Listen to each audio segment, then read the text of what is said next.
मनोज भैया की ओर से फिर से मैया रानी के दरबार में चढ़ावा आइल बा 501 रुपए के पुरस्कार आइल बा हमने के शिकार जही से लेकर रही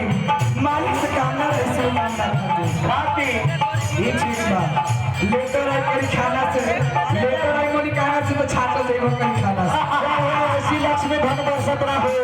हां चिट्ठी आई बा चिट्ठी आई है चिट्ठी आई है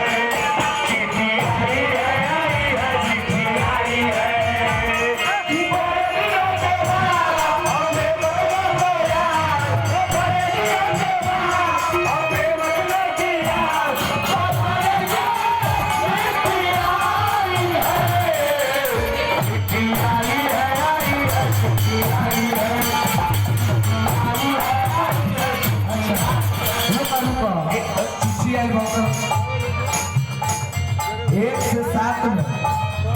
पंचायत समिति के उम्मीदवार 1 से 7 नंबर में पंचायत समिति के उम्मीदवार हमारे अरविंद कुमार उर्फ मुन्ना यादव जी की तरफ से 101 रुपया का चढ़ावा आएगा मैया रानी के दरबार में।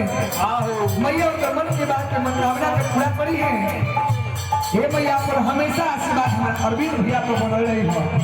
माई के माई हरे के माई रे जगदम्बा आने के माई हरे के माई रे जगदम्बा माई दुनिया से हरे जगदम्बा माई दुनिया से हरे जगदम्बा माई चाइना दुनिया चाची की जाई रे जगदम्बा माई क्या क्या दुलार से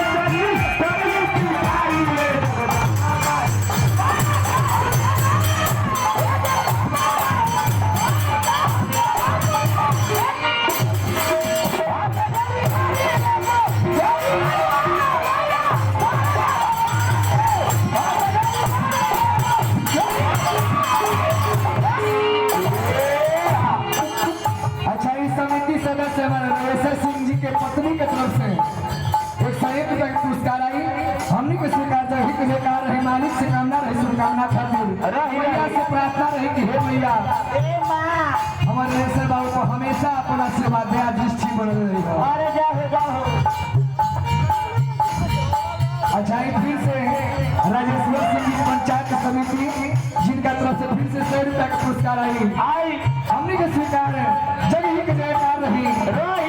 मैया से कामना रही शुभकामना खातिर कहे के बाप पारस भैया मैया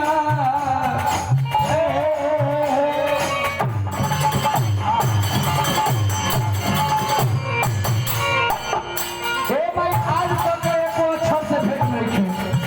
कापी किताब के मुंह ना देखनी ए भाई लौरे भरोसे गावत नहीं आहो पढ़नी लिखनी मैया बुढ़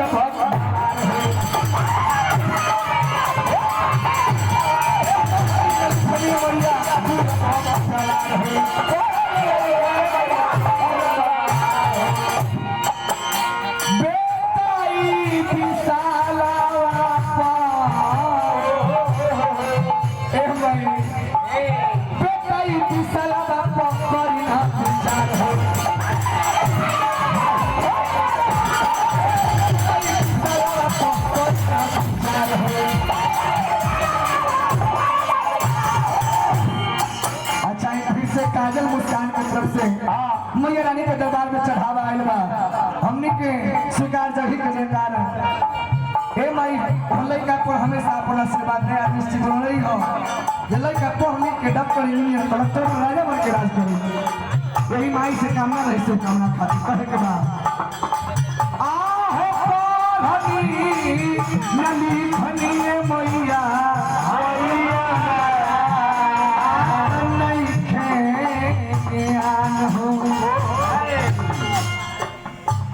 बेटा हो मनोज जी पर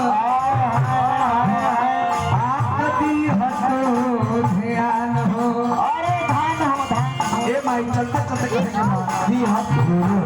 हरे हरे तरनियाल होए मैया तार देवा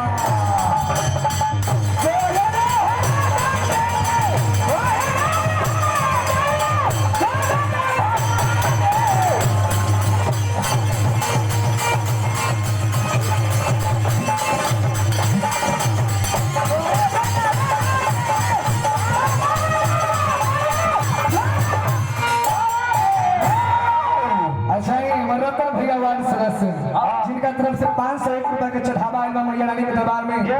मैया उनका पद प्रतिष्ठा बरकरार रखिए हमारी से कामना रख सब कामना खातिर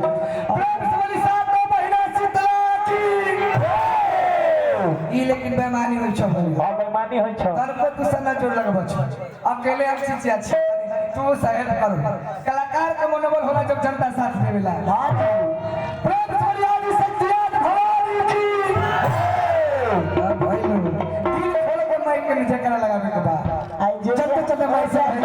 खड़ा हो जा ओ जी भगवा के घूमे दो जे हाथ जाए उठा के जाए करा ना मन रात में खुजली हो जाए हां ना हो कहे के भाई माई जे न बोली जाए ओकरा बेटी होई छै ई बात नहीं खे ए माई आज बड़ा देर से आइलू हो ना तो कहां रहलू कहां रे माई कब से लइका पुकार कर ए माई संगे केकरा लेके आइल बारू माई संगे हां ई माई के सवारी से अच्छा मिली चिंता मत कर तोहरो के मिली चिंता मत ले का खइबो आ देखिए भाई तोरा संग न लपेट ले हां कहे के बाद कुछ दिन पहले हमर गोलू राजा जी वो गीत बजे रहले कौन गीत हो गया जी अनहार में हथी आय रुसल है फिर रुसल के सुत गइला गोर थारी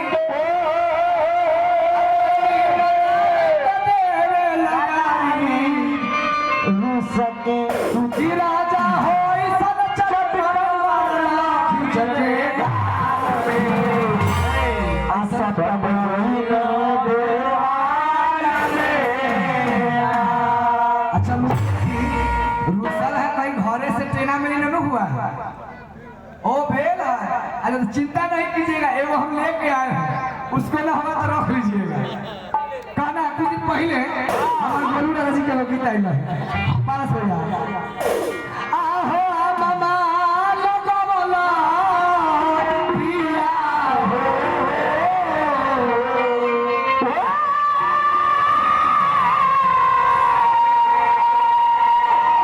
एगो औरतिया हां हमारे मनोज भैया के पत्नी हां मनोज भैया से कहतनी हां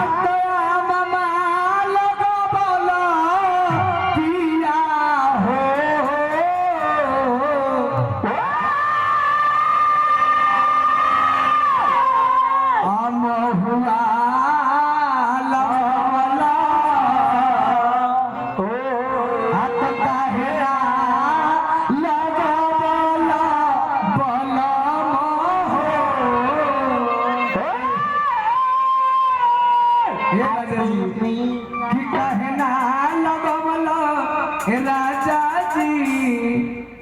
मिया के गोलू राजा जी के गाना रहा लेकिन हमनी के कहे माई अब तो हर भरोसे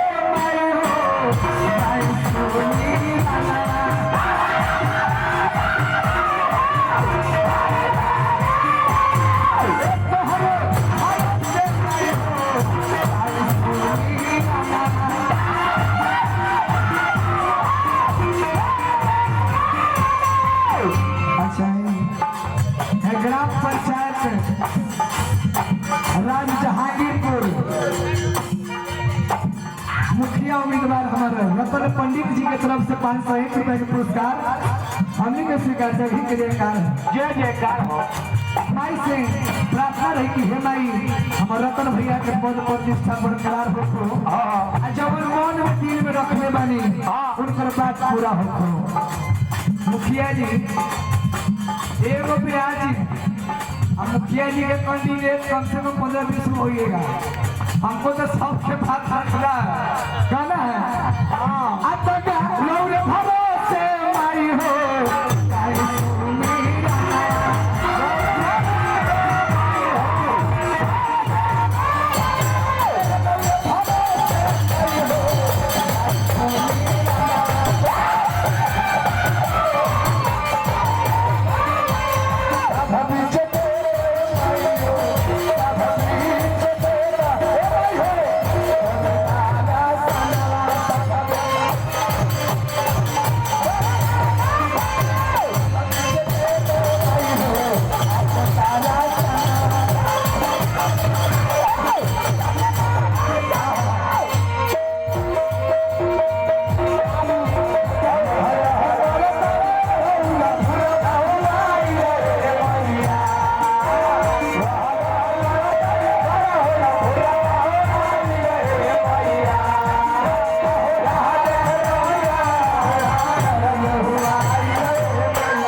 नदिया ए मैया नाव बा पुरानी नाव पुरान बा, चारों ओर गंगा जी के धार बहता, जल ही जल बा। ए भवसागर से नैया पार कैसे हुई? ऐसे हो गहरी बा नदिया ए मैया